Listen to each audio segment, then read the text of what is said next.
ఇక్కడ ఉన్న ప్రతి ఒక్కరు కూడా మీ ఇంట్లో మీ పిల్లలను లేదా మీ విద్యార్థులను మీకు దగ్గరికి తెలిసిన వాళ్ళను కనీసం ఒక్కరినన్నా పద్య కవిగా తీర్చిదిద్దండి. అది ఈ జాతికి మీరు ఇచ్చేటువంటి పద్య వారసత్వం. నేను అది అభ్యర్థిస్తూ ప్రతి ఒక్కరికి పద్యాన్ని అందించేటువంటి తపన ఇక్కడ ఉన్న పెద్దలందరికీ ఉంది. ఆ దిశగా ప్రయత్నం చేయాలని నేను ఆలోచిస్తున్నాను. ఇది ఒక మహాద్భుతమైన ప్రయోగం.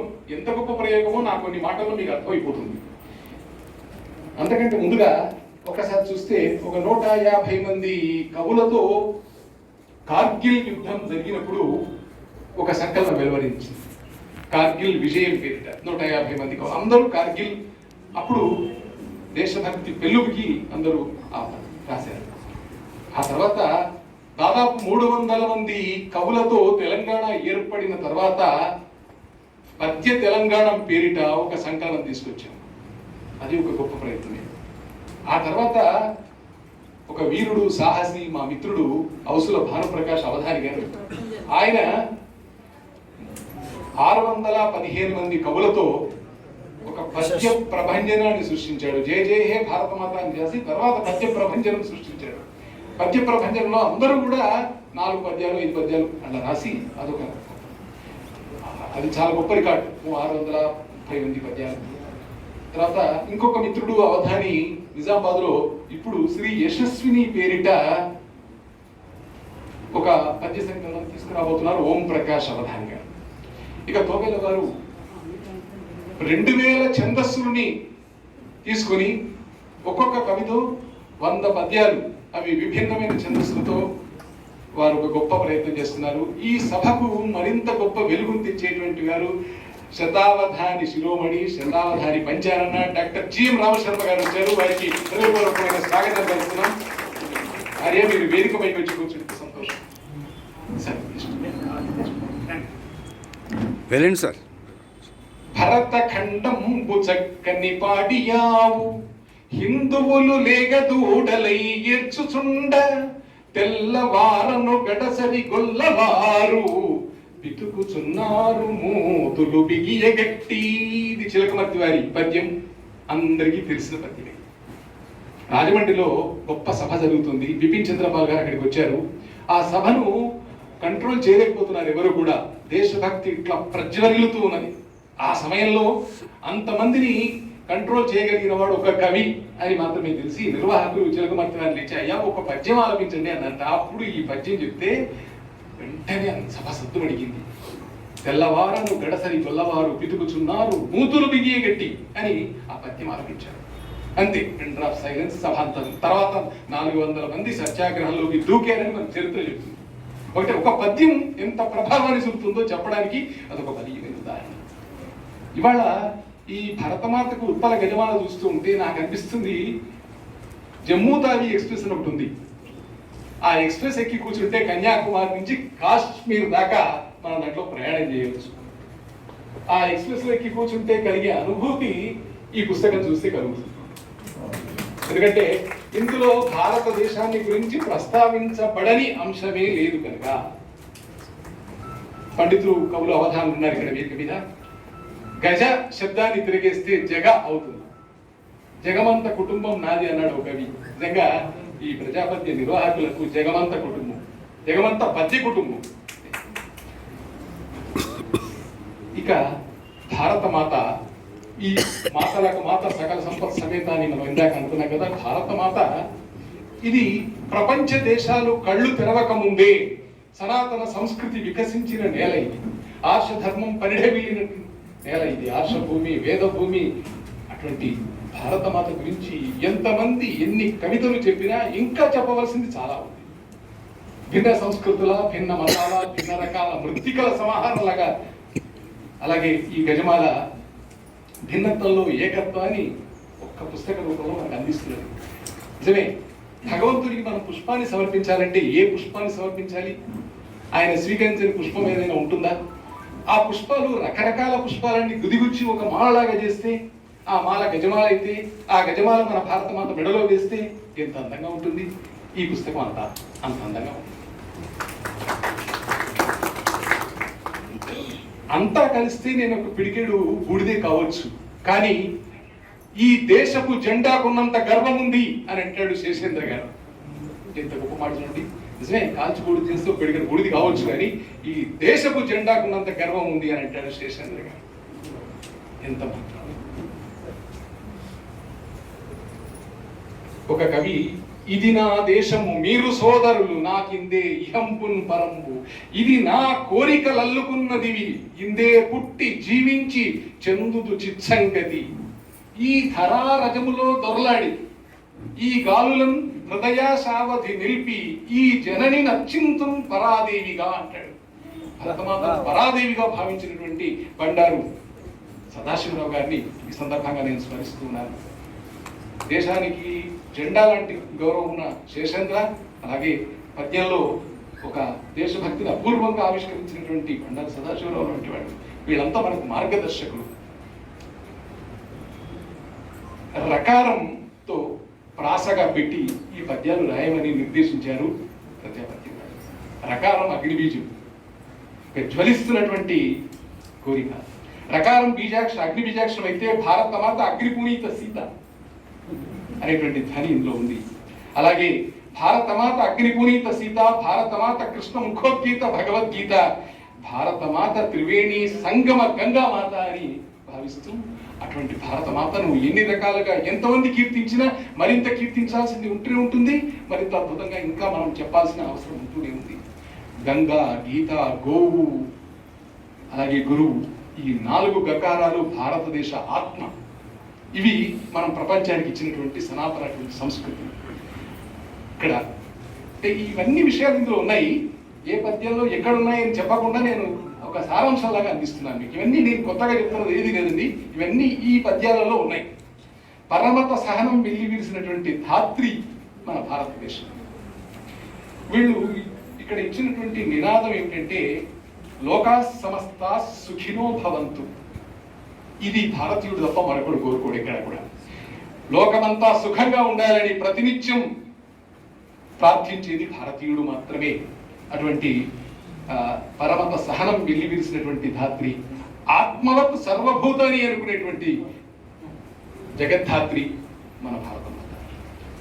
తర్వాత ఆదిశంకరాచార్య వారి ఇప్పుడు త్వమేవాహం అని అద్వైత సిద్ధాంతాన్ని చేసి ఉంటారు, కానీ ఇక్కడ ప్రతి వ్యక్తి కూడా దేశం వేరు నేను వేరు అని అనుకోరు. నేనే దేశం, దేశమే నేను, త్వమేవాహం అని మనం అనుత్యం తలుచుకుంటూనే ఉంటాం.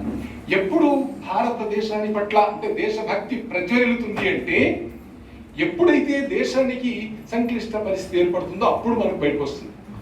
చూడండి, మనం ప్రతినిత్యం ఊపిరి పీల్చుకుంటాం. నేను ఇప్పుడు ఊపిరి పీలుస్తున్నాను, ఊపిరి వదులుతున్నాను అని మనం అనుకుంటామా? అనుకో. అసంకల్పితంగా ఒక చర్య మనకు జరుగుతూ ఉంటుంది. అలాగా దేశభక్తి కూడా మన హృదయంలో ఎప్పుడూ జరుగుతూనే ఉండేటువంటి నిరంతర ప్రక్రియ. అయితే కార్గిల్ యుద్ధం లాంటి యుద్ధం వచ్చినప్పుడు ఒక్కసారి బయటకు వస్తాయి, తన్నుకొని వస్తుంది. ఇట్లాంటి భరతమాత మీద శతకం రాయమన్నప్పుడు తన్నుకొని వస్తుంది. ఉండేటువంటి దేశభక్తి అది అంతర్నిగూఢ తాపంలాగా ఉంటుంది మనకు. ఆ అంతర్నిగూఢ తాపం అది బయటకు వస్తుంది. అలా భారతం అంటేనే ప్రకాశం. ప్రకారం ప్రకాశానికి సూచన. అటువంటి ప్రకాశంతో ముడిపడి ఉన్నటువంటిది. ఈ ప్రకాశం ఏమిటి అంటే ఇది ఆత్మ ప్రకాశం. ఇది భగవత్ సంబంధమైనటువంటి ఆధ్యాత్మిక వికాసంతో పాటుగా సాహిత్య ప్రకాశం కూడా మనలో ఉంది. అదంతా కూడా ఈ పుస్తకంలో మనకి సామాన్యమైన విషయం అండి. 136 మంది కవులను ఒకచోట గుదిగుచ్చడం ఒక గొప్ప ప్రయత్నం. 12,790 పద్యపాదాలు అంటే ఇంచుమించుగా 3,197 పద్యాలు ఇందులో ఉన్నాయి. ఇన్ని పద్యాలు ఒక చోట చేర్చడం, ఒకే ప్రాసతో పెట్టడం అన్నది ఇది కత్తి మీద సాములాంటిది. అటువంటి కత్తి మీద సాములాంటి ఈ కార్యక్రమాన్ని ప్రజాపత్యం చాలా అద్భుతంగా నిర్వహించింది. అది ఫేస్బుక్ మాధ్యమంగా తీసుకుంది. అలాంటి ఇప్పుడు కృష్ణదేవరాయల వారి ఆస్థానంలో పెద్దన గారు లేచి ఒక 50 పంక్తుల మాలిక, ఉత్పల మాలిక చదివితే ఆయనకు గండపిండిన సత్కారం చేశారు. మేము చాలా విజయాలు మా పెద్దన గారు రామశర్మ గారు కూర్చోబెట్టి వారికి చాలాసార్లు నా చేత గండపిండిన మోడల్ సత్కారం చేశాను. మరి ఇప్పుడు ఇంత అద్భుతంగా ఎన్ని వందల 3,197 పద్యాలు రాసిన మీకు ఎన్ని గండపిండిన సత్కారం చేయాలి? ఎట్లా చేస్తే మీ రుణం తీరుతుంది? ఇంత అద్భుతమైనటువంటి శాశ్వతమైనటువంటి అక్షరాకృతి ఇచ్చారు మీరు మీ అందరికీ. ఇది ఒక వరల్డ్ రికార్డ్ అవుతుంది నాకు తెలుసు. తప్పనిసరిగా రకాల ప్రాసతో ఇంతమంది కవులు ఒక చోట ఉదిగుచ్చి చేయడం అన్నది ఏ రికార్డు ఉంటే ఆ రికార్డు తప్పకుండా దీనికి వచ్చి తీరుతుంది. కానీ వీళ్ళెవరు రికార్డుల కోసం చేసిన పని కాదు, హృదయ లోతుల్లోంచి తన్నుకొని వచ్చినటువంటి భారతమాత పట్ల ఉన్న గౌరవంతో చేసిన పని. ఇందులో 8 పంక్తులు మాత్రమే రాసినటువంటి పండితులు ఉన్నారు. వాళ్ళు రాయలేక కాదు, 8 పంక్తులు. ఇందాక జస్టిస్ గారు చాలా అందంగా చెప్పారు. 8 పంక్తులు మాత్రమే రాసిన వాళ్ళు ఒక 11 మంది ఉన్నారు. తర్వాత అత్యధికంగా 798 పాదాలు రాశారు శ్రీపాద సుబ్రహ్మణ్యం గారు. కనేపల్లి వరలక్ష్మి గారు 558, గాయత్రి గారు 508 పాదాలు. ఇట్లా హైయెస్ట్ చూస్తే అట్లా ఉన్నాయి. అంటే ఎక్కువ రాసినంత మాత్రాన వాళ్ళు మహామహులు గొప్ప కవులు అని కానీ ఎక్కువ రాసినంత మంది కాదు.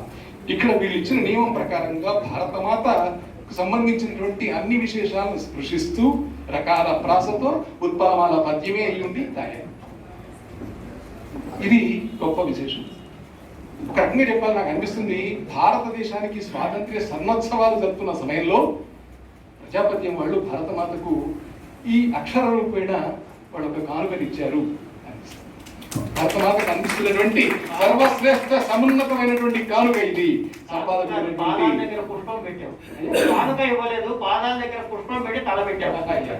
అది పుష్పం అలంకరించారు. సర్వోన్నతమైన సమున్నతమైన కానుక అంటున్నాడు. గణపతి గారికి, అనంతకృష్ణ గారికి, పట్వర్ధన్ గారికి హృదయపూర్వక నమస్మాంజలు తెలుపుకుంటున్నాను. పరిష్కర్తలుగా ఒక 11 మంది పండితులు ఉన్నారు. వాళ్ళు ఎంత కష్టపడి ఉంటారో నాకు తెలుసు. ఎందుకంటే రకాల ప్రాసతో వచ్చినప్పుడు చాలా మంది పద్యాలు రాస్తారు. మనకు తెలుసో తెలియకనో ఎక్కడ అక్షరాలు పొరపాటు కావడమో, భావం రిపీట్ కావడమో, లేకపోతే ఇతో ప్రాసనో. మన పద్యానికి, తెలుగు పద్యానికి ఉన్న గొప్ప గుణం ఏమిటంటే కర్ణుడికి సహజ కవచ కుండలా అన్నట్టు యతి ప్రాసలతో సహజ కవచ కుండలతో పుట్టిన పద్యం మన తెలుగు పద్యం. ఈ తెలుగు పద్యంలో ఎక్కడో ఒక చోట ఏదో పొరపాటు వస్తుంది. వాళ్ళు కూర్చొని ఆ పద్యాలన్నీ పరిశీలన చేసి ఈ మొత్తం 12,790 పద్యపాదాలను పరిశీలించిన 11 మంది విద్వత్కవులకు హృదయపూర్వక తర్వాత మా ఆంధ్రకృష్ణ గారు ఎప్పుడు మాట్లాడినా చాలా చమత్కారంగా ప్రతి మాటలో ఒక రకమైనటువంటి ఆనందం. అంతా అమ్మదయ అంటాడు. నిజం, ప్రతిది ఇంత పని చేసి తాను నిర్లిప్తంగా ఉండి అంత అమ్మదయ, అమ్మ చూసుకున్నది అన్నాడు. నిజమే, అమ్మదయ లేకపోతే మనం అడుగు తీసి అడుగు ఏ యాదేవి సర్వభూతేషు చేతనే త్యభిధీయతే. అమ్మవారు చేతన, హృదయంలో ఉండేటువంటి చేతన స్వరూపిణి ఆమె. అయితే పద్యాలు ఎట్లా మొదలు పెట్టారు, ఎట్లా తీసుకుపోయారని నేను ఆసక్తిగా చూశాను. ఈ పుస్తకం కూడా వాస్తవానికి ఇవాళ ఉదయం నా చేతికి ఇచ్చారు. నాకెంత పరీక్ష చూడండి, ఇవాళ ఉదయం నా చేతికి వచ్చింది ఈ పుస్తకం. ఇక్కడికి వచ్చిన తర్వాత అంతకుముందు పీడిఎఫ్లో పంపారు, కానీ నా అనారోగ్య కారణంగా నేను నిన్న మొన్న చూడలేకపోయాను వేరే కారణం తర్వాత. అయితే సరే పీడిఎఫ్లో చదివాను, నేను చాలా పంక్తులు చదివాను. ఇందులో పేర్లు జంబిల్గా ఇచ్చారు. పేర్లన్నీ కూడా అకారాది క్రమంలో పెట్టారు. అనుక్రమణికలో నేను స్వరూపాన్ని గురించి చెప్తున్నాను, పుస్తక స్వరూపం.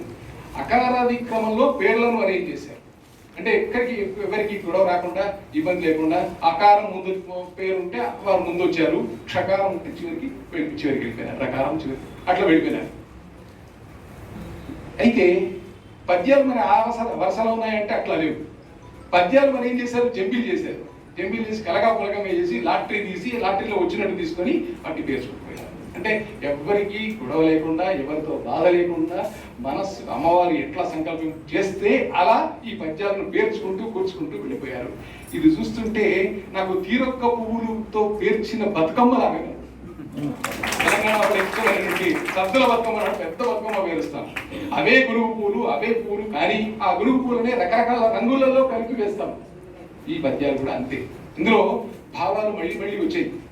అనేక రకాలైనటువంటి రిపిటేషన్స్ ఉన్నాయి, శైలి భేదం ఉంది. అయినప్పటికీ కూడా బతుకమ్మను చూస్తే ఎంత అందంగా ఉంటుందో ఈ పద్యం గజమాలను మీరన్నా నేను బతుకమ్మతో కూడా పోలుస్తున్నాను. అదనంగా మీకు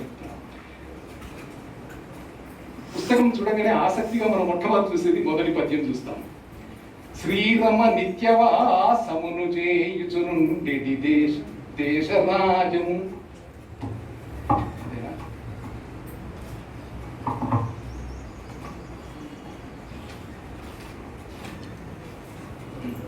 శ్రీరమ నిత్యవాసమును చేయుచునుండెడి దేశరాజము ఈ భారత భూమి సత్యమిది పావనతంతన భాగ్యరాశిగా అని ప్రారంభమైంది. ఈ పద్యం అంతా నాకు అక్కర్లేదు. ఇందులో భారతదేశం అంటే చాలు మొట్టమొదటి గుర్తొచ్చేది సత్యం. సత్యమే భారతదేశానికి ప్రాణం. అందుకని మనం సత్యమేవ జయతే అని కూడా మనం పెట్టుకున్నాం. మరి చివరి పద్యం చూద్దాం. చివరి పద్యం చూస్తే 135వ వారు రాసిన పద్యం ఇది. సారస చిత్తులై స్థిరపసాగిన మాకు జయము నిత్యము వారసులందరికీ కనుము భారత మాత జయమ్మె సత్యము. ఆద్యంలో సత్యం, అంత్యంలో సత్యం, ఆద్యంత్యాలు సత్యంతో ఉన్నాయి కనుక ఈ పుస్తకం అంతా కవులంతా సత్యాన్ని నొక్కి వక్కాణించారు. సత్యం సర్వత్ర ప్రతిష్ఠితమైందని నా భావన. ఇది కాకతాళీయంగా జరిగిందా లేకపోతే కావాలని చేశారా నిర్వాహకులు తెలియదు, కానీ సత్యంతో ప్రారంభమై సత్యంతో సత్య ధర్మ అహింసలు భారతదేశానికి ప్రాణవాయువు. తర్వాత మన సంప్రదాయాన్ని అనుసరించి శ్రీకారంతో పద్యాన్ని ప్రారంభించారు. ఈ శ్రీకారం అనేది కూడా చాలా విశేషం ఉంది. చాలా మంది కవులు శ్రీకారంతో పద్యాలు రాశారు, ప్రారంభించారు. కనుక మధ్య మధ్య కూడా ఆది మధ్యావసానేషు అన్ని విధాలుగా శ్రీకారం వచ్చేసింది. కనుక సర్వత్ర శ్రీకారం. భారతదేశం సుసంపన్నమైన దేశం కనుక భారతమాతకి ఎన్ని శ్రీలు పెట్టినా తక్కువే. అటువంటి ఆ శ్రీకారాలు కూడా వచ్చాయి. సంప్రదాయబద్ధంగా శ్రీకారంతో ముగించారు, సత్యంతో ముగించారు. ఇది గొప్ప విశేషం.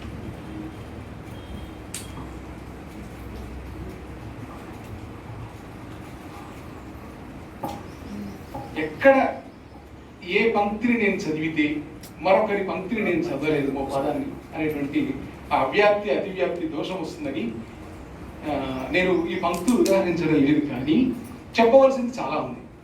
ఎక్కడ చూస్తే అక్కడ గొప్పనే. భారత మాత భాగ్యనిధి పండిత పామర భవ్యధాత్రి అంటారు ఆయన.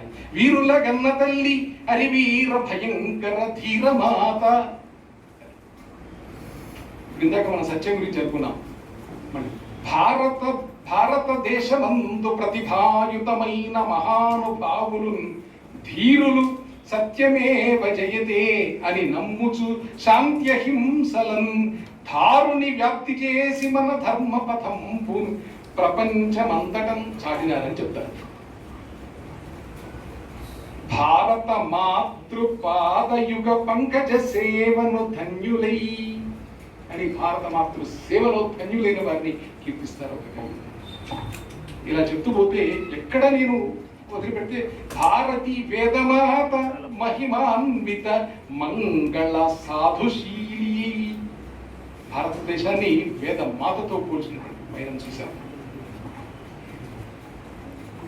ఇక భారతదేశానికి సంబంధించిన ఏ విషయాన్ని కవులు వదిలిపెట్టలేదు. అన్ని వృత్తులకు అన్ని కళలకు నిలయమైంది కనుక నేను ఒక వృత్తి గురించి చెప్పిన పద్యం ఒకటి చెప్తాను ఇక్కడ. చీరల నేతయన్న ఘనశీలత చూపుచు భారతావని నేర్పు మీర నేసెదరు నీటుగా పల్సని పట్టు వస్త్రము. నేతన్నల గురించి చెప్పారు ఇక్కడ. ఎటువంటిదంటే కూరెదరు అగ్గిపెట్టెలను కూరిమి 6 గజాల చీరను 6 గజాల చీరను ఒక అగ్గిపెట్టెలో పెట్టినటువంటి తీసుకొచ్చారు. భారతీ విజయ భాగ్య విభూతి విధాత వీవు కాశ్మీరము కన్యకామణికి సేతు హిమాచల మధ్యనున్న భూభారము నిర్వహింపగల పావన పుణ్య సుశీల వీవు. ఇలా నేను ఏది వదిలిపెట్టాలి చెప్పండి, ప్రతిదీ అద్భుతమే. ఇందులో ప్రస్తావించినటువంటి అంశం లేదు. వేద శాస్త్రాలకు సంబంధించి, పాడి పంటలకు సంబంధించి, ఆత్మ వైభవాన్ని చాటి చెప్పిన ఈ నేల గురించి, అలాగే ధీరులకు వీరులకు ఆటపట్టైనటువంటి దేశాన్ని గురించి, భారతమాత భాగ్యనిధి పండిత పామర భవ్యధాత్రి అని ఒక వెంటండి.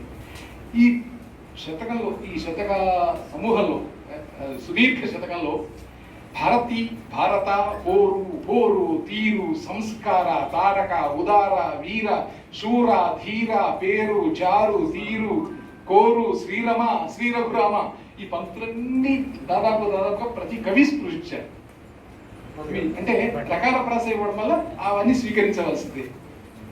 మనకి ఇందులో భారతదేశంలో ఉన్న నదీ నదాల గురించి, ప్రాణికోటి సద్భావన గురించి, వీరత్వం గురించి, దేశాని కోసం ప్రాణం అర్పించినటువంటి వీరుల గురించి, సభ్యతా సంస్కారాల గురించి, అడుగు అంటినటువంటి దురాచారాల గురించి, అంతకుముందు దురాచారాలు చాలా ఉండేవి, వాటిని ప్రస్తావిస్తూ వాటిని ఎలా తర్వాత మన సనాతన సంస్కృతి ఎంత గొప్పదో సనాతన సంస్కారాన్ని తెలుపుతూ, అలాగే మన భాష అంటే కేవలం మన తెలుగు గురించే కాకుండా ప్రపంచంలో ఈ భారతదేశంలో ప్రస్తావించబడిన ప్రతి భాష గురించి గొప్పగా చెప్పిన ప్రతి పంక్తులు ఇందులో ఉన్నాయి. అంటే జాతీయ సమైక్యత అంటే ఇది. ఆ జాతీయ సమైక్యతను సర్వత్రా నిరూపించింది ఈ పుస్తకం. అలాగే ఆచార వ్యవహారాలు ఇవి చెప్తూ వీటితో పాటుగా సత్యం, అడుగడుగున సత్యాన్ని ప్రకటించారు. శ్రీరామ పాలన, ఈ శ్రీరామ పాలన గురించి చాలా మంది కవులు చెప్పారు. ఎందుకంటే ప్రకార ప్రాస రాగానే శ్రీ రఘురామ శ్రీరామ అని శ్రీరామతో ప్రారంభించడం, శ్రీ రఘురామ అని ప్రారంభించడం వల్ల రఘురాముని పాలన చాలా వచ్చింది. అట్లాంటి కృష్ణుడి గురించి కూడా ఉంది. రాముడు కృష్ణుడు అవతారాలన్నిటి గురించి కూడా ఉంది. ఆఖరికి అనిబిసెంట్ ఈ దేశానికి వచ్చి చేసిన హోమ్ రూల్ ఉద్యమం గురించి ఉంది. పొట్టి శ్రీరాముల త్యాగం గురించి ఉంది. మన భాషా సంస్కృతులు, పుణ్యక్షేత్రాలు, నదీ నదాలు, చరిత్ర, మహమ్మదీయుల దండయాత్రలు, ఆంగ్లేయుల పరిపాలన, అత్తాకోడళ్ల మధ్య కొట్లాట. నేను చెప్తుంది అత్తాకోడళ్ల మధ్య కొట్లాట. ఒక 2-3 చోట్ల నాకు చాలా విమర్శాత్మకంగా రాసిన వాళ్ళు కూడా ఉన్నారు. ఇంకా భారతదేశంలో ఇవి మారవా అన్నట్టుగా వాళ్ళు అత్తాకోడళ్ల మధ్య కొట్లాటలు కూడా, మన దేశం ఇంత అభివృద్ధి చెందుతుంది అనుకుంటున్నాం, ఈ కుటుంబ కలహానికి పోవా అన్నట్టుగా రాశారు. అక్కడికి మన భారతదేశ కీర్తిని దిగంతాలకు వ్యాపింపజేసినటువంటి శ్రీహరికోట గురించి వర్ణించారు. తర్వాత ఒక కవి భారతదేశంలో ఎలక్షన్ సమయంలో వాడే ఈవీఎంల గురించి కూడా రాశారు. నేను విధత్వం గురించి చెప్తున్నాను. ఇట్లా ఇందులో వాట్ నాట్ అంటే ప్రస్తావించని అంశమే ఇది, ప్రతి అంశం ప్రస్తావించాలి. తర్వాత మనందరికీ సీరియళ్ళ గురించి, అత్తాకోడలు సినిమా సీరియల్ చూసి, కుటుంబాలు చూసి, యువత నిర్వీర్యమైపోతున్న స్థితిని చూసి, తర్వాత ఇవాళ తరానికి భారతదేశం పట్ల భక్తి గౌరవాలు కలగకపోవడానికి గురించి, ఇవాళ యువకులు నిర్లిప్తంగా ఉండడానికి గురించి, ఇవన్నీ ఉన్నాయి. అంటే ఒక్కొక్క కవి పద్యపాదం ఆయన హృదయాల లోతుల్లోంచి వచ్చినటువంటివి. విద్యావంతులైనటువంటి భారతీయులు ఉద్యోగాల పేరిట విదేశాలకు వెళ్ళడం గురించి, ఇందాక మనం అనుకున్నట్టు ఇందులో చెప్పబడని అంశమే ఉంది. నాకు అనిపిస్తుంది ఒకవేళ ఈ పుస్తకాన్ని కనుక మన తెలుగు ప్రజలు, తెలుగు మాట్లాడుకునే అన్ని ప్రాంతాలు, భారతదేశంలో కాకుండా విదేశాల్లో కూడా ఎక్కడెక్కడ తెలుగు వాళ్ళు ఉంటే అక్కడక్కడి తెలుగు వాళ్లకు ఇదిగా మన భారత సంస్కృతి అని ఈ పుస్తకాన్ని పంపించి వాళ్ళ లైబ్రరీలో పెట్టి విద్యార్థుల చేత వీటిని చదివింపజేయాలి. అలా చేస్తే ఈ ఆశలు మనకు భర్తృహరి సుభాషితం, ఏనుగు లక్ష్మణకవి గారి సుభాషితం ఉంది. ఆరంభింపరు నీచ మానవులు, అందరికీ తెలిసి ఆ పద్యం మొత్తం నేను చదువును. ధీరుల్ విఘ్న నిహన్యమానులగుచున్ ధృత్యున్నతోత్సాహులై ప్రారబ్ధార్థములు జగింపరుసుని ప్రజ్ఞానిధుల్గాపునన్. వీళ్ళు ప్రజ్ఞానిధులు ఈ సంపాదకులు. అందుకని వీళ్ళు ఎన్ని ఆటంకాలను ఎదుర్కొన్నారు. ఆఖరికి ప్రచురణ విషయంలో కూడా వాళ్ళు అనుకున్న దానికంటే అందంగా పుస్తకం వచ్చినప్పటికీ కూడా దాని వెనుక పడిన మథన ఏమిటో అవన్నీ చూస్తుంటే ధీరులు, ప్రజ్ఞానిధులు కనుక ఇంత గొప్ప కార్యక్రమాన్ని చేశారు. ఇక ఎంత చెప్పినా తక్కువే. ఈ చెప్తూ పోతుంటే నేను 100 ఉదాహరణలు, ఒక్కొక్క పంక్తిని ఒక్కొక్క కవిని చెప్పుకుంటూ పోయినా, నేను ఇప్పుడు ఈ 370 మంది కవులు కదా, వీళ్ళందరివి చెప్పాలి, ఇంతమందికి చెప్పాలి. సమయం మాకు ఎక్కడో ఒకటి పురుష పెట్టక తప్పదు కనుక, ఎక్కడో ఒక చోట విరామం తీసుకోక తప్పదు కనుక నేను నా వాడికి విరామాన్ని ఇస్తూ ఒక చిన్న మాట మాత్రం చెప్పదలుచుకున్నాను. భారతదేశం గురించి ఇంత అందంగా 40 వయసు దాటి మనం రాశాం. ఇలాంటి సంకలనం మా అనంతకృష్ణ గారు తలుచుకుని యువకుల చేత రాయిస్తే ఇవాళ భారతదేశంలో ఉండేటువంటి అనేక దరిద్రాలు తొలగిపోతాయి. దేశం పట్ల ఒక భక్తి కలుగుతుంది, అమ్మ నాన్న పట్ల ప్రేమ కలుగుతుంది, గురువుల పట్ల సద్భావన కలుగుతుంది, ఆచార్యుల పట్ల గౌరవం కలుగుతుంది, మన సంస్కృతి పట్ల అభిమానం కలుగుతుంది, మనదైన సంస్కృతిని ఆవాహన చేసుకుంటారు. కనుక దయచేసి 40 కంటే ముందున్న పిల్లల్ని తీసుకొని అది ఒక సంకలనానికి మళ్ళీ ప్రయత్నం చేయమని. ఎందుకంటే మీరు హీరోలు అని ఇందాక నేను చెప్పాను, ఈ ప్రయత్నం మీరు చేసి ఇట్లాంటి పుస్తకాన్ని యువకులతో తయారు చేస్తే అది దేశానికి మరొక తరానికి ఉపయోగపడే విధంగా ఉంటుందని మనం చేస్తూ, ఇంత విద్వత్ సభలో ఇంతమంది పండిత ప్రకాండుల మధ్యన అల్లుండి నన్ను మాట్లాడమని ఆదేశించిన అనంతకృష్ణ శర్మ గారి ఔదార్యానికి శిరస్సు నుంచి నమస్కారాలు చేస్తూ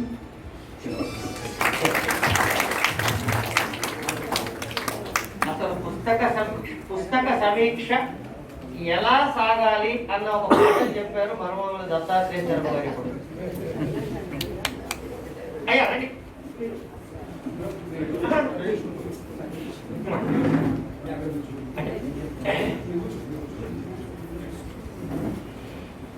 అయితే ఒక విషయాన్ని మీకు తెలియజేయాలని ఇందాక నుంచి ఆవేశపడుతున్నాను. నేను బయటికి వెళ్ళి నుంచున్నాను, జస్టిస్ గారిని పంపించి వద్దాము అని వెళ్ళారు.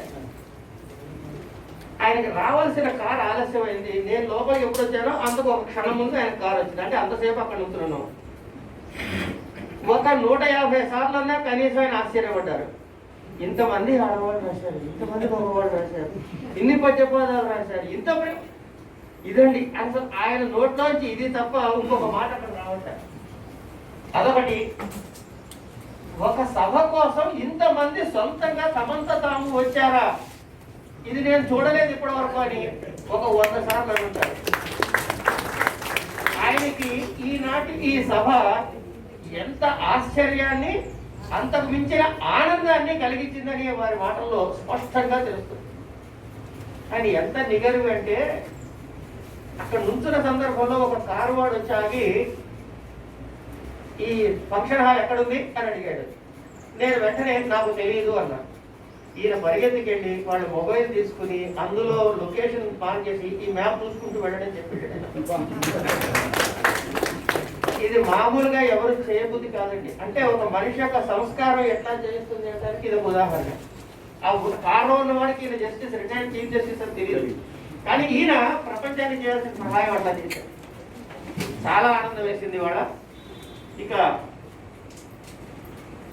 ఓ పెద్ద మనిషి ఉన్నాడండి, ఆయన పేరు అలుగువెల్లి వేణుగోపాల్ రెడ్డి అని అంటారు అందరూ. అనుకోకుండా మొన్న ఈ మధ్య వచ్చారు. ఏం చేస్తున్నారు గురువు గారు అన్నాడు. ఏమో చేస్తున్నారు లేవయ్యా అన్నాడు అని పుస్తకం చెప్పారు. మీరు మళ్ళీ మాట్లాడటానికి వీల్లేదు, మీరు మళ్ళీ మాట్లాడితే మంచిగా ఉండదు. మంచిగా ఉండదు బెదిరింపాడండి ప్రేమతో. మా నాన్నగారి స్మృత్యర్థము నేను ఈ పుస్తకంలో నేను చెప్తున్నా, మీరు ఏం అడగద్దు, దయచేసి ఇది నా కృతజ్ఞతగా తీసుకోండి అని చెప్పి ఆయన కొంత సహాయం చేశాడు. మీకు తెలుసు పజ ఎవరి దగ్గర డబ్బులు తీసుకోదు, అది ఒక వ్రతం. కానీ ఆయన చెప్పినటువంటి మాటలు, వాళ్ళ నాన్నగారి యొక్క ఔన్నత్యాన్ని చెబుతూ ఆయన చెప్పినటువంటి మాటలు, ఇందులో నేను లేకపోతే నాకు సిగ్గుపోతుంది అన్నంత భావంలో చెప్పాడు ఆయన. సంతోషం. వారికి, వారి కుటుంబానికి భగవంతుడు చల్లగా కాపాడతాడు. ఇంకా తర్వాతి కార్యక్రమాన్ని మనము కవి సమ్మేళనం అని కదా జరుపుకుంటాం. ఈ జరుపుకోవడానికి ముందు మా గణపతి గారిని రిక్వెస్ట్ చేయడం ఏంటంటే, ఈ కవి సమ్మేళనాన్ని నిర్వహించవలసిందిగా మన పటవర్ధన్ గారు చెప్తారు. ఈ లోపల ఒక్కసారి నాకు ఈ పుస్తకం సంబంధించి ఒక్క మాట మాత్రం చదివేస్తా, గబగబ అనుమతించండి.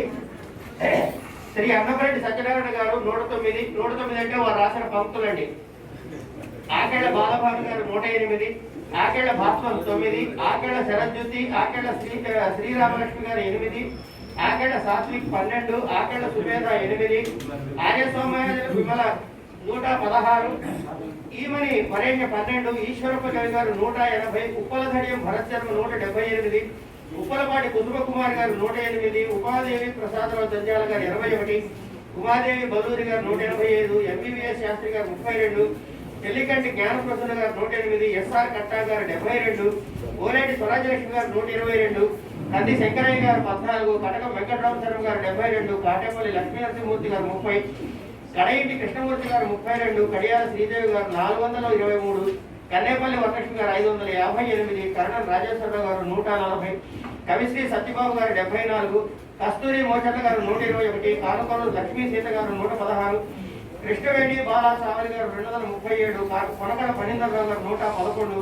క్రొబ్బిడి వెంకట సుబ్బలక్ష్మి గారు 27, క్రొబ్బిడి వెంకట రాజారావు గారు 108, గన్నవరపు సుబ్రహ్మణ్య శర్మ గారు 69, గుండా వెంకట సుబ్బ సహదేవుడు గారు 13, గోరుమంతు రామచంద్రం గారు 108, గోరి హనుమత్ శాస్త్రి గారు 36, చంద్రమౌళి రామారావు గారు 68, చంద్రమౌళి సూర్యనారాయణ గారు 20, సావలి నరసింహం గారు 28, చింతా రామకృష్ణారావు గారు 108, జనార్దనాచార్య గుగ్గిళ్ళ గారు 72, దొనగడ్డ శ్రీనివాసరావు గారు 24, టీవీఎల్ గాయత్రి గారు 161, డాక్టర్ ఆకట విశ్వనాథ్ గారు 8, డాక్టర్ ఆచార్య ఫణీంద్ర గారు 21, డాక్టర్ ఉపాధ్యాయుల గౌరీశంకర్రావు గారు 108, డాక్టర్ కోట పద్మనాభ శ్రీవాసుకి గారు 24, డాక్టర్ పిలసా శాంతమ్మ గారు 16, డాక్టర్ వరలక్ష్మి హరవి గారు 119, డాక్టర్ వేదాల గాయత్రి గారు 508, డాక్టర్ టేకుమల్లి వెంకటప్పయ్య గారు 8, తుమ్మల విజయలక్ష్మి గారు 108, తూపురాణి లక్ష్మీకృష్ణ గారు 50, తోపెల్ల బాలసుబ్రహ్మణ్య శర్మ గారు 16, దాసు దుబ్బల గారు 9, దుర్గామాధురి గారు సోమరాజు 136, దుర్భా సుజన గారు 12, దేవరాజు రేవతి గారు 24, దోర్పల బాలసుజాత గారు 25, ధరికొండ రవిప్రసాద్ గారు, నండూరి అనురాధ గారు 108, నాగగురునాథ శర్మ 8, నాగజ్యోతి రమణ సుసభ 8, నేతి శ్రీకర్ 8, పందిరి కోటేశ్వరరావు 32, పన్నీర్ రాజు గారు 23, పివిఆర్ గోపీనాథ్ గారు 108, పురుషోత్తమరావు రాజు గారు 73, పెద్దాడ మల్లికార్జునరావు గారు 8, పేరి అప్పాజీ గారు 116, పేరి భార్గవి గారు, పోచిరాజు కామేశ్వరరావు గారు, పోచిరాజు సుబ్బారావు గారు, బంధకల సుబ్బలక్ష్మి గారు, వేతపూడి ఇందుమతి గారు 108, ఫణికుమార్ తాత 8, బండకాటి అజయ్ గౌడ్ గారు 20, భమిడిపాటి అరుణమణి గారు 50, భానుమతి మంతా గారు 24, భానుమతి హట్టి గారు 69, భానుమతి వెలగపూడి గారు 116, మఠం శివకుమార్ గారు 36, మఠం సాంబమూర్తి గారు 25, మరింగంటి శ్రీనివాసరావు గారు 28, మల్కూచి రాజేశ్వర శర్మ గారు 60, మల్లప్ప వసంత్ గారు 30, మణిమడుగుల పద్మనాభ గారు 91, మాడుగుల నారాయణమూర్తి గారు 44, మాతా గంగా భవాని గారు 216, మాల్యవంత లక్ష్మీ శేషు గారు 15, ముందు రాజయోధాని గారు 111,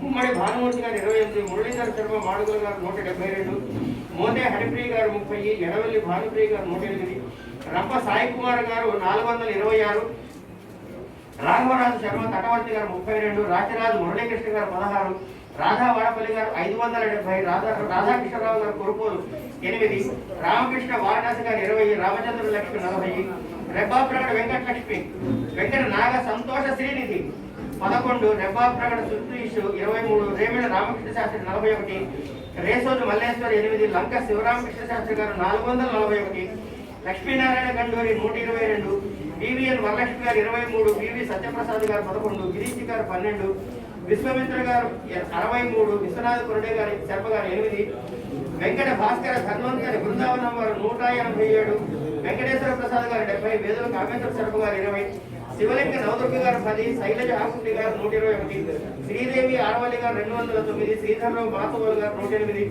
సంధ్యా గోళమూడి గారు 248, సన్నయ్య పాత్రుడి గారు మాకెర 360, సిఎన్ నరసింహమూర్తి గారు 186, శిరాశ్రీ గారు 15, సీతాలక్ష్మి చీదళ్ళ గారు 92, సుబ్రహ్మణ్య శ్రీపాద 798, సూర్య కటకం గారు 8, శనగల సుందరరామయ్య గారు 12, స్వయంవరం అప్పారావు గారు 37, స్వర్ణ పరాకర్ 312, హంసగీతి గురుగంటి 108, హరి పిఎస్ఎల్ మూర్తి గారు 108, గణపతి గారు, నేను పట్వర్ధన గారు 08 కలిసి ఈ పుస్తకం అండి. కనీసం ఈ రాసిన వాళ్ళ పేర్లు చదవకపోతే నాకు తప్పు అవుతుంది కనుక ఆలస్యం అయినా సరే అందరి పేర్లు చదివి వారందరికీ పేరు పేరున ప్రజపక్ష కృతజ్ఞతలు తెలుస్తుంది. ధన్యవాదాలు అధ్యక్ష. అంటే వీరందరి పేర్లు చదవడం ద్వారా అందరికీ ప్రజాపద్యం తమ కనీస బాధ్యతగా కృతజ్ఞతలు తెలియజేస్తుంది. అందరికీ నమస్కారాలు.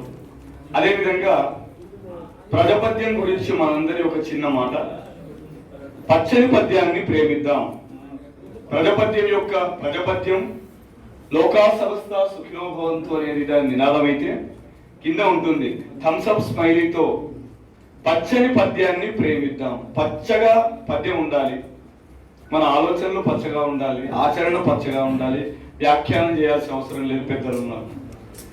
ప్రజాపద్యం ప్రస్థానం సామూహికంగా ఇది కూడా ఒక్క నిమిషం అండి, సమయం ఇవ్వండి. తర్వాత కవి సమ్మేళనం ఉంటుంది.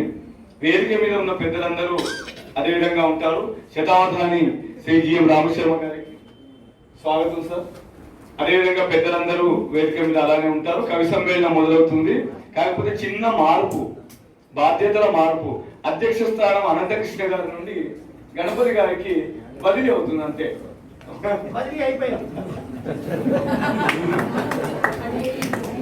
సామూహికంగా సమాజం పట్ల మనకున్న పట్టింపును అక్షరబద్ధం చేస్తే బాగుంటుందనే ఉద్దేశంతో ఒక ఉద్యమప్రాయంగా శ్రీ విఆర్ గణపతి, శ్రీ ఎన్వి అనంతకృష్ణ, శ్రీ ఎంవి పట్వర్ధన్ అడ్మిన్లుగా 2017వ సంవత్సరం జనవరి 1వ తేదీన ఫేస్బుక్ లో గ్రూపు సమూహంలా పుట్టింది మన ప్రజాపద్యం. లోకా సమస్త సుఖినోభవంతు అన్నది ఈ సమూహం యొక్క దృఢ సంకల్పం. దీని దృష్టి సమాజం పైన, లక్ష్యము పద్యం ద్వారా సమాజ శ్రేయస్సు. తోటి కవిమిత్రులను ఎందరినో, నిజానికి గ్రూపులతో నిమిత్తం లేకుండా అంతర్జాల మాధ్యమంలో ఉన్న అన్ని గ్రూపుల మిత్రులను ఆహ్వానించారు. గ్రూపు సభ్యుల సంఖ్య క్రమంగా పెరిగి ప్రస్తుతం 1342కు చేరుకుంది. ఇది మనం గట్టిగా చప్పట్లు కొట్టుకునే అంశమే. కొట్టారా? పద్య ప్రక్రియ కూడా ఇక్కడ కూడా, ఎందుకంటే కూడా అనేది మా అభిప్రాయం కాదు. కొంతమంది పద్యం అనేది ఈనాటి సమాజ అవసరాలకు పనికిరాదు అని వాదిస్తున్న క్రమంలో పద్య ప్రక్రియ కూడా సమాజాన్ని ఇతర ప్రక్రియల కంటే సమర్థవంతంగా ప్రతిఫలిస్తుంది అని మరొక్క మారు తెలియజెప్పడమే సామాజిక పద్యాల పోటీ అంతరార్థంగా అందరి సహకారంతో మొదటి పోటీ నిర్వహించాం. అంటే అభ్యుదయం అనేది ప్రక్రియలో కాక మన యొక్క ఆలోచన పైన, క్రియ పైన ఆధారపడి ఉంటుందని ప్రజాపద్యం ద్వారా మనందరము నిరూపించాం.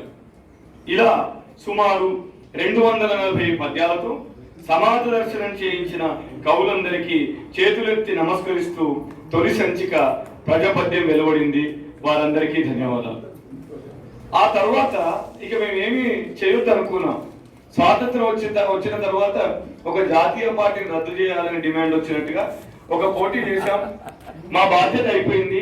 ఇక ప్రజాపద్యాన్ని మనం ఆపేద్దామన్న ఆలోచనలో ఉంటే ఇక్కడ ఉన్న అనేక మంది తరువాత ఏమిటి అన్న మిత్రుల ప్రోత్సాహంతో 2017 నుండి 15/4/2017 నుండి 15/10/2017 దాకా సామాజిక పద్యపక్షం అన్న పేరున సమాజంలోని వివిధ సమస్యలతో 12 అంశాలను 12 పక్షాలలో ఇచ్చి వాటి మీద రచనలను ఆహ్వానించాం.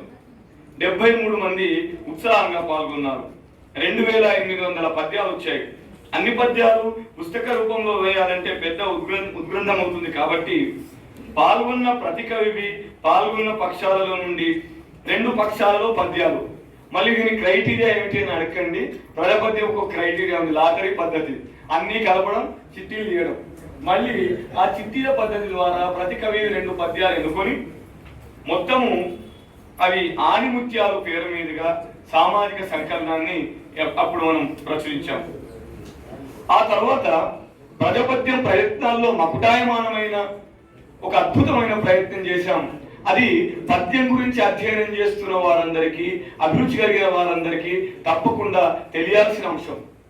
అంటే ప్రబంధం అనగానే మనం రాయల కాలం వద్ద, ఆ తర్వాత రఘునాథ నాయకుల ఆ కాలంలో చేమకూర వంటి వారు కొన్ని రాశారు. ప్రబంధం అనే పేరుతో ఆ తర్వాత రాలేదు. కానీ మన మధ్య ఈ కాలంలోనే ఆధునిక పద్య ప్రబంధం, ఆధునిక సామాజిక పద్య ప్రబంధం అనే పేరు మీద పద్య స్పర్ధను ఆహ్వానిస్తే 83 మంది కవులు నమోదు చేయించుకుంటే 32 మంది ప్రబంధాలు వచ్చాయండి. 32 మంది రాశారు. ఇది గట్టిగా మనం ఘనంగా, గర్వంగా, గౌరవంగా పద్యానికి సమర్పించే కానుక. ఇది మాటలు కాదు. ఇందులో కూడా ఆనాడు ప్రబంధంలో పాటించిన అన్ని నియమాలు ఉన్నాయి. ఆనాడు కోటకోటలు ఆకాశాన్ని అంటితే ఇవాళ స్కై స్క్రేపర్స్ గురించి ఈనాటి కవి రాశాడు. ఆనాడు కందకాల గురించి, అగడతలను గురించి ఆ కవి రాస్తే ఈనాడు నడిమధ్య సిటీలోనే ఉన్న మ్యాన్హోల్స్ గురించి ఈనాటి కవి అభివర్ణిస్తూ ఆధునిక సామాజిక పద్య ప్రబంధం మనం ఈనాటి కవులు రాసుకున్నాం. ఇది చాలా గొప్ప ప్రయత్నంగా ప్రజాపద్యం భావిస్తుంది. ఆ తర్వాత ఇది రాయడమే కాదు, ఇలాంటి 32 ప్రబంధాలను ఒకే వేదిక మీద గౌరవనీయులు శ్రీ హనుమాన్ల భూమయ్య గారు, శ్రీ వెలుగండ నిత్యానందరావు గారు, శ్రీ మామిడి హరికృష్ణ గారు వంటి పెద్దల చేతుల మీదుగా త్యాగరాయ గాన సభలో డిజిటల్ లాంచ్ లో ప్రకటించబడ్డాయి.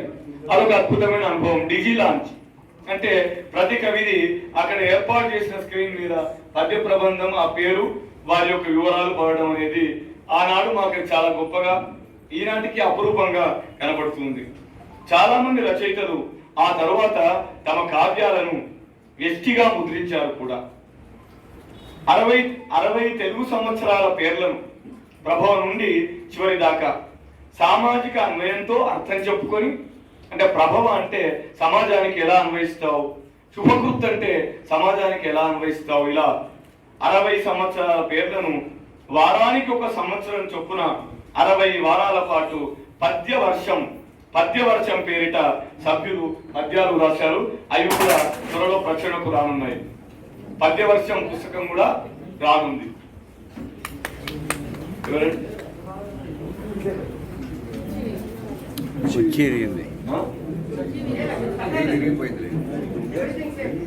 అంత ఓకే.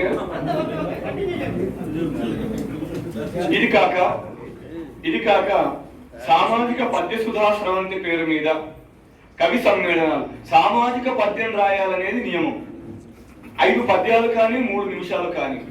ప్రజపద్యం మొదటి నుంచి దృఢంగా నమ్ముతుంది ఏంటంటే అందరూ మనము కావాలనుకొని కలిసిన వాళ్ళమే. ఒకరు ముఖ్యులు, ఒకరు అముఖ్యులు కాదు. మనం పిలిస్తే వచ్చిన వారే, అందరికీ సమయం సమానమే.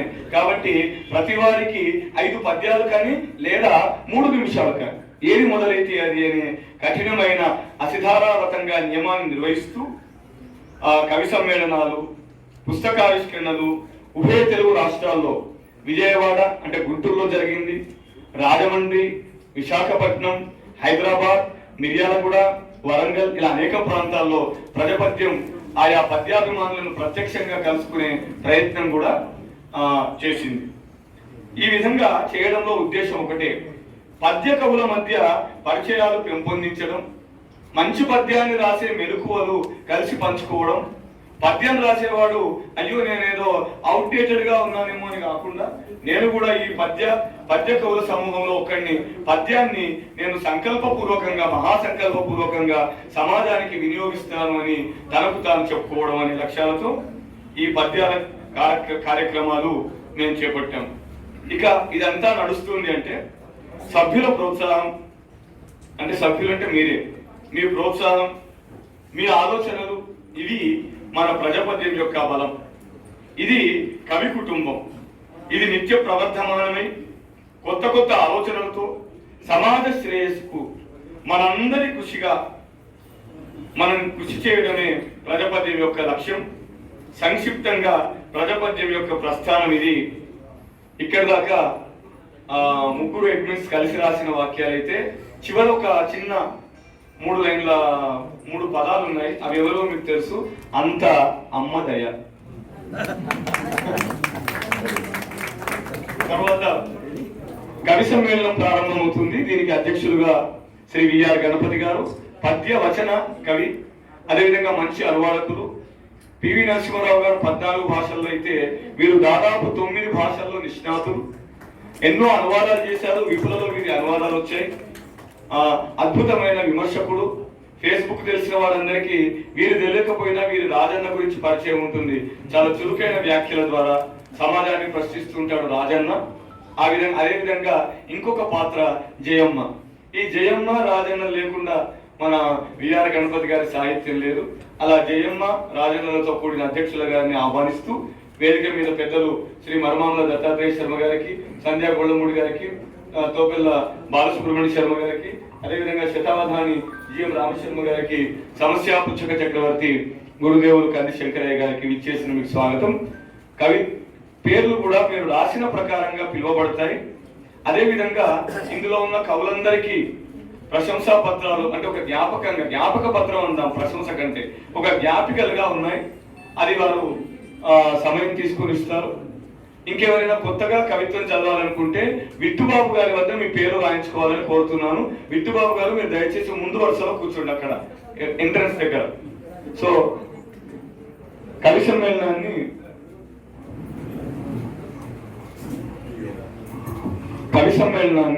మన ఒక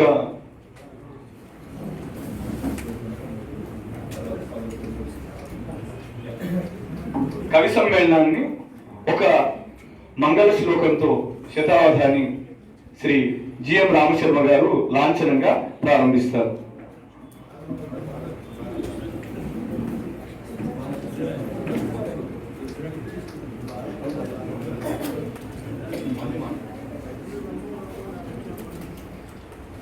విద్యాకైరవ కౌముదీం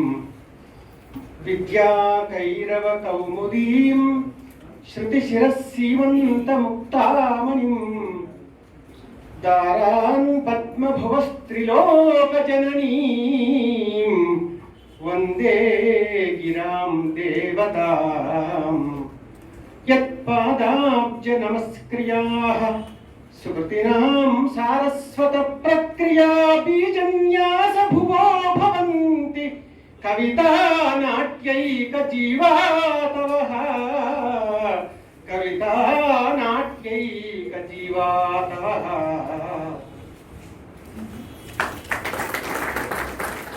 ధన్యవాదాలు సార్. కవి సమ్మేళనము అధికారికంగా ప్రారంభమైంది. అధ్యక్షుల వారు నిర్వహిస్తారు.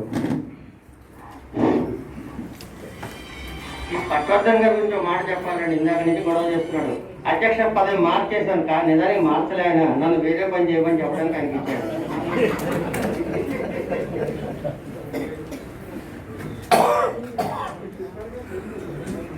వేదిక పైన ఉన్న మహానుభావులైన అంటే వేదిక ముందు కూర్చున్న గొప్ప సాహితీవేత్తలు,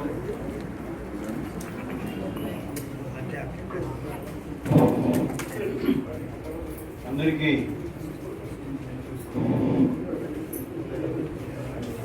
నమస్కారం. ఈ కార్యక్రమం ఎంతో గొప్పగా భారతమాత ఖ్యాతికి తగినట్టుగా జరుపుకున్నాం మనం. పుస్తకం కూడా ఎంతో సుందరంగా వచ్చింది. దాంట్లో పద్యాలు రాసిన వాళ్ళు వాళ్ళ శక్తి అనుసారంగా సమూహపు నిబంధనల్ని పూజా తప్పకుండా పాటిస్తూ ఎంతో అందంగా రాశారు. వాటిని పరిష్కరించడానికి ఒక బృందం శ్రమించింది. పద్యాలన్నీ ఎంతో చక్కగా వచ్చినాయి. వాటిని ముద్రించడంలో కూడా మనం కృతజ్ఞులమైనాము. మంచి పుస్తకం వచ్చింది. అది భారత మాతకు నిజంగానే ఒక పద్యగజమాల. ఈ ఒక మాట అయితే చెప్పుకోవాలి, ఎందుకంటే ఈ పుస్తకం రావడంలో కానీ ఈ కార్యక్రమం మొత్తం జరగడంలో కర్త కర్మ క్రియ అనంతకృష్ణ గారు ఆయన ఒప్పుకున్నా ఉన్నమాట. వారి శ్రమఫలితంగా ఇంత అందంగా పుస్తకం వచ్చింది. వారు అన్నట్టుగా దీని ముద్రణలో సహాయపడ్డ దాతలు కూడా ఉన్నారు. వాళ్ళకి అందరికీ నమస్కరిస్తూ ఈ కవి సమ్మేళనాన్ని ప్రారంభిస్తున్నాము. ముందు అందరూ వారి పేర్లను ఇచ్చినారో దాని ప్రకారంగానే కవి సమ్మేళనంలో వారి పద్యాలు చదవాల్సిందిగా కోరుతున్నాను. వారు కొత్తగా రాసిన పద్యాలైనా పర్వాలేదు, లేదు ఈ పుస్తకంలో ప్రచురింపబడ్డ పద్యాల్లోంచి కానీ 16 పంక్తులు చదివి వినిపిస్తారని కోరుతున్నాను. మొట్టమొదటగా